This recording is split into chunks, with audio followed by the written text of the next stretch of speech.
Story 1. The Ghost Flight. Captain Edward had over 20 years of experience in the skies. He had faced violent storms, unexpected turbulence, and even medical emergencies on board. However, nothing had prepared him for what he was about to encounter on that night flight. His co-pilot, Carla, was young and dedicated, always eager to learn from Edward's vast experience. It was a dark and calm night, with a clear sky and a full moon illuminating the horizon. Flight 743 of Southern Airlines had departed from São Paulo bound for Buenos Aires, and everything was going as planned.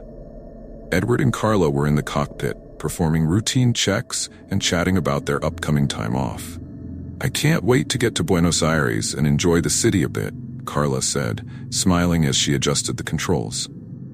"It's a great place to relax," Edward agreed. "After so many years of flying, I've learned to value these moments of rest." Suddenly, the instrument panel began to flicker, and a faint static filled both of their headsets. Edward frowned and adjusted the communication controls. "Control tower. This is Flight 743. We're experiencing some interference with the instruments. Can you confirm our status?" The response was distorted and almost inaudible. "Flight 743, interference, route, deviation." Carla looked at Edward, worried. "What's happening?" "I don't know, but let's stay calm and keep monitoring," Edward replied. "It might just be temporary interference." As they flew on, the feeling of unease grew. The cockpit lights began to flicker, and a chill settled in the air despite the heating system working perfectly. Edward checked the instruments again and realized they were flying the same route as a famous flight that had mysteriously disappeared years ago. "Carla, do you know the story of Flight 322? Edward asked, trying to hide his concern. "Yes, I've heard of it," Carla replied. "It was a flight that disappeared without a trace. They never found any wreckage or explanation for what happened." Edward nodded, keeping his eyes on the instruments. "We're on the same route as that flight. It might just be a coincidence, but something doesn't feel right." Suddenly, Edward began to see something out of the corner of his eye. It looked like a shadow moving across the cockpit. He tried to ignore it, thinking it was just fatigue, but the feeling of being watched persisted. Carla also noticed something strange and became visibly uneasy. "Edward, are you seeing this?" she asked, pointing to the cockpit door. Edward looked in the direction Carla was pointing and saw the shadow of a man wearing an old pilot's uniform standing there. Edward's heart raced. He rubbed his eyes, but the figure remained, staring directly at them. "Who are you?" Edward asked, trying to keep his voice steady. The figure didn't respond, but vanished as quickly as it had appeared. Edward and Carla looked at each other, both trying to understand what had just happened. "This is impossible," Edward murmured. "It can't be real." The cockpit lights began to flicker again, and the static in their headsets intensified. Edward tried to re-establish communication with the control tower, but there was no response. They were completely isolated. "We need to stay calm," Edward said, trying to convince himself as much as Carla. "Let's keep monitoring the instruments and make sure we're on the right course." As they flew on, Edward began to have more disturbing visions. He saw passengers sitting in their seats, all staring directly at him. Their expressions were of sadness and despair. Carla also started seeing the same visions and gripped Edward's arm tightly. "Edward, what's happening?" she asked, almost in panic. "I don't know, but we need to keep going. We can't lose control," Edward replied, trying to stay calm. Suddenly, the instruments showed they were being pulled into some kind of vacuum. The plane began to shake violently, and Edward and Carla struggled to maintain control. "Control tower, this is Flight 743. We're losing altitude and being pulled into some kind of vacuum. We need help," Edward shouted. But again, there was no response. The visions of the passengers and the missing pilot's figure became more intense. Edward saw the spirit of the pilot standing next to him, looking directly into his eyes. "You need to help us," the spirit said, his voice echoing in the cockpit.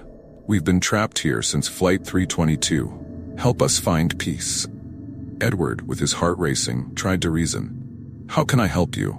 The pilot's spirit extended his hand, pointing toward the horizon. "Follow that direction. There's a rift in time where we can escape." Edward looked at Carla, who nodded, trusting the spirit's words. They adjusted the course as indicated and began to feel the pressure ease. The lights stopped flickering and the static in the headsets ceased. After a few tense moments, communication with the control tower was re-established. Flight 743, we are receiving you. What is your status? Edward took a deep breath, relieved. This is Flight 743. We experienced severe interference, but we're back on course. We're okay. As they adjusted the plane back to the correct route, the visions began to fade. The spectral passengers and the pilot's spirit disappeared, leaving a sense of peace in the cockpit. I think we did it, Carla said, letting out a sigh of relief. They're gone. Edward nodded, still trying to process what had happened.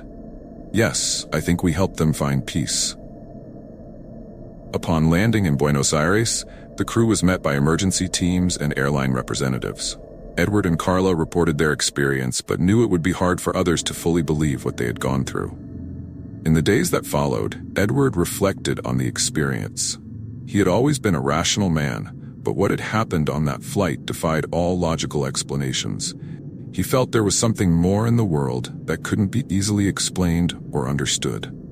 Story 2. The Creature in the Clouds.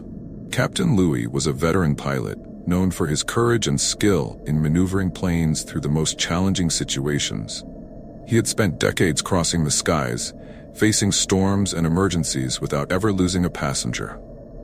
Beside him was his co-pilot, Peter, a young and promising pilot who deeply admired Louis' experience and prowess. That night, they were tasked with a cargo flight crossing a mountainous region known for its unpredictable storms and severe turbulence. They took off from São Paulo bound for La Paz, Bolivia, carrying essential supplies. The weather was already deteriorating when they took off, but nothing Louis couldn't handle. This storm is getting worse than expected, Peter commented, adjusting the controls and watching the weather radar. We're in for some heavy turbulence. This is nothing new for us, Louis responded with a confident smile. Stay calm and follow procedures. We'll get through this.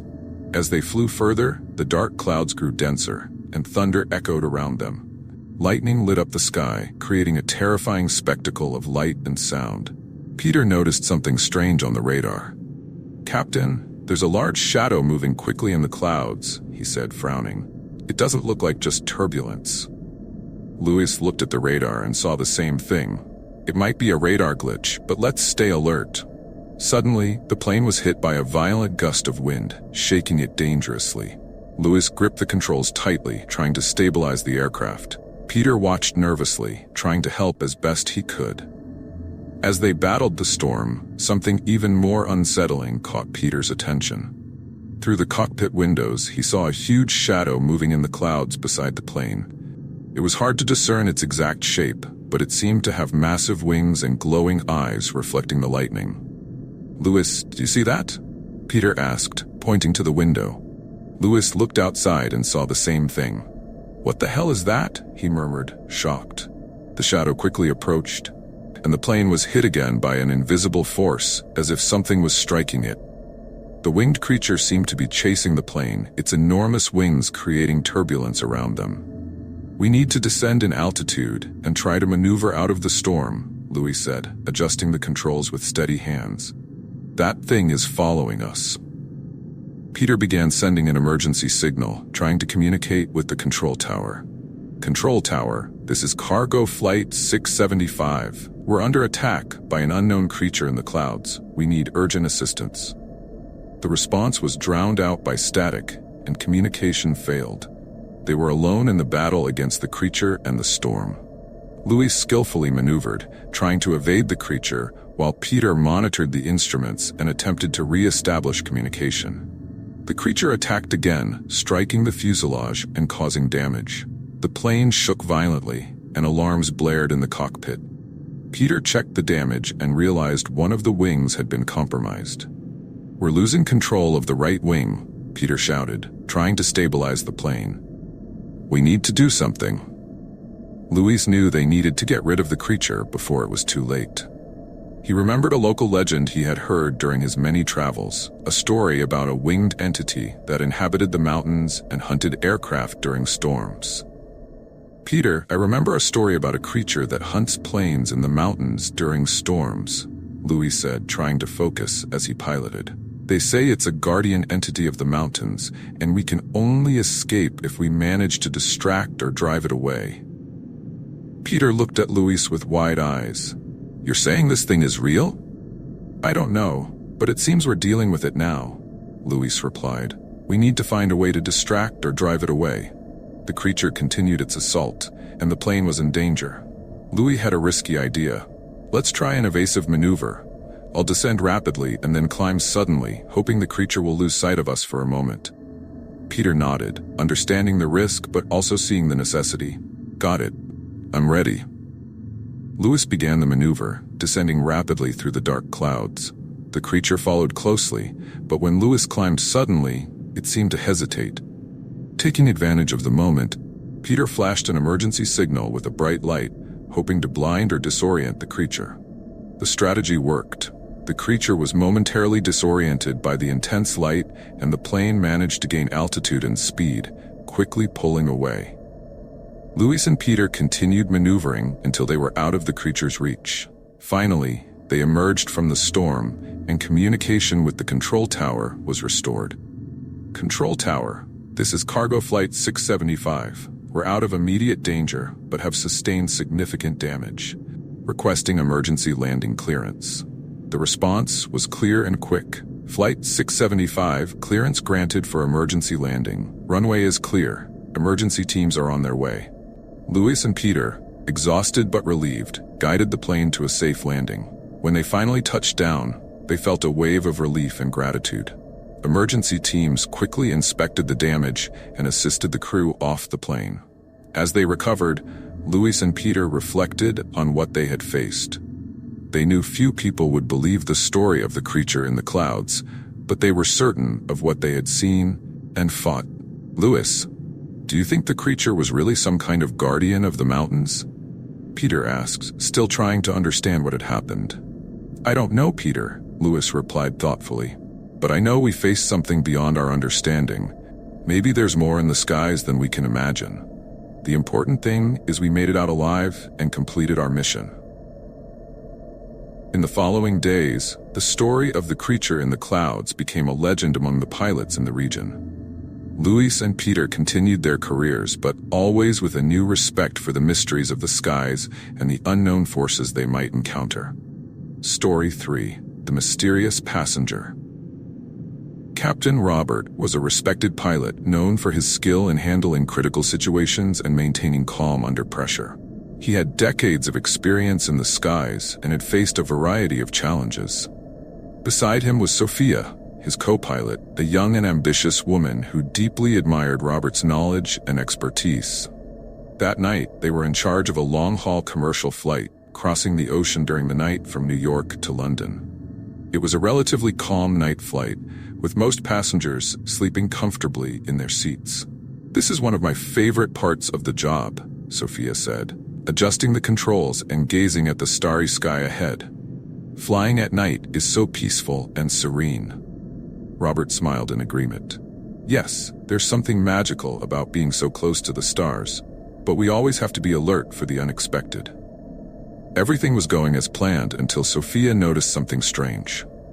While doing a routine check of the passenger list, she saw a name that shouldn't be there. A man named Thomas Bennett, seated in row 23, was not on the pre-departure passenger list.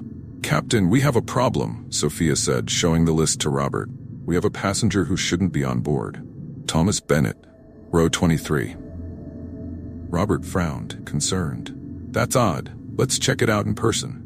Leaving the autopilot on in the cockpit, Robert and Sophia walked down the aisle toward row 23. Most passengers were asleep, and the cabin was quiet. When they reached row 23, they saw a man sitting alone, staring out the window. He seemed oblivious to the world around him, lost in thought. "Mr. Bennett?" Robert called, trying to get the man's attention. The man turned slowly to face them. His expression was sad and weary, as if he carried the weight of the world on his shoulders. "Yes?" he replied, his voice low and distant. "Sir, we checked the passenger list, and your name isn't on it," Sophia said politely. "Can you show us your ticket?" Thomas Bennett looked at them with empty eyes. I don't have a ticket. I needed to be on this flight." Robert and Sophia exchanged worried glances. "Sir, this is highly irregular. We need you to come with us to the back of the plane to clarify this." Thomas Bennett sighed and stood up slowly. As they walked toward the back of the plane, Sophia noticed the temperature seemed to drop, and a sense of unease settled over her. "Captain, do you feel that?" she whispered to Robert. "The temperature is dropping." "Yes, I feel it too," Robert replied, equally uneasy. "Let's resolve this quickly." When they reached the back of the plane, Sophia pulled out a tablet and began checking the passenger list again. Meanwhile, Robert tried to talk to Thomas Bennett. "Mr. Bennett, can you explain how you got on this flight without a ticket?" Robert asked, trying to stay calm.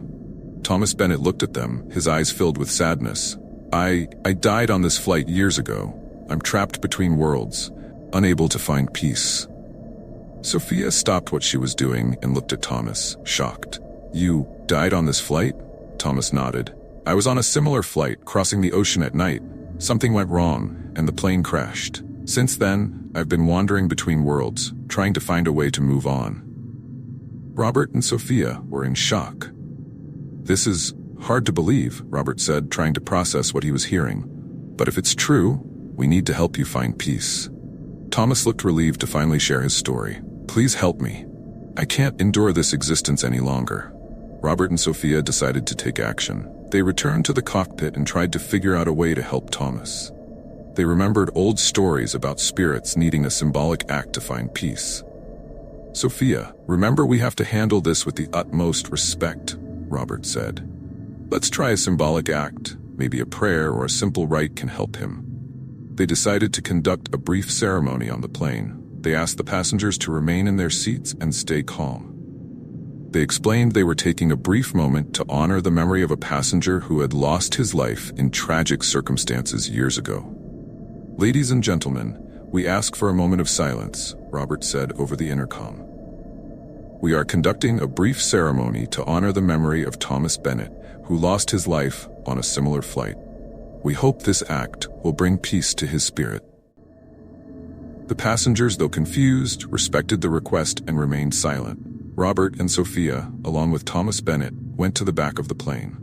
Robert said a brief prayer, asking for Thomas's spirit to find peace and move on.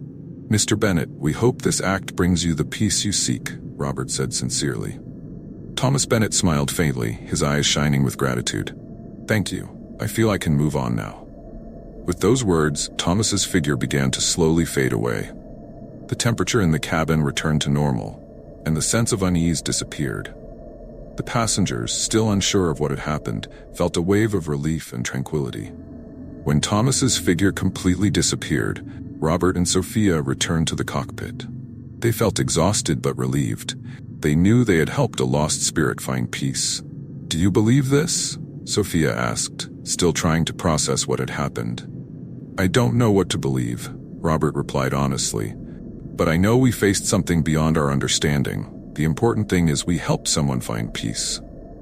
In the days that followed, the story of the mysterious passenger became a legend among the airline's pilots and crews.